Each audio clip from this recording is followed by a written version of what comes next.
Hello, Charlie here with Eric Weens Construction, and today we are tearing down this home in Lincoln, Ontario.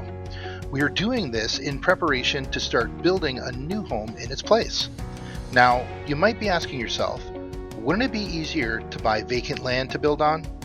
And the answer would be typically yes, but there's a good reason we are doing it this way.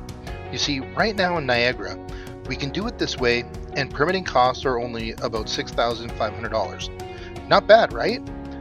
However, if we build on vacant land, the typical costs in Niagara are closer to $100,000. That's a massive difference. And that's money that could be used towards your new build instead.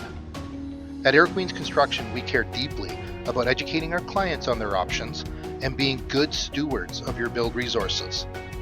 If you would like more information or would like to discuss your options, please reach out. We're always happy to help and answer any questions that you might have. Thanks for watching.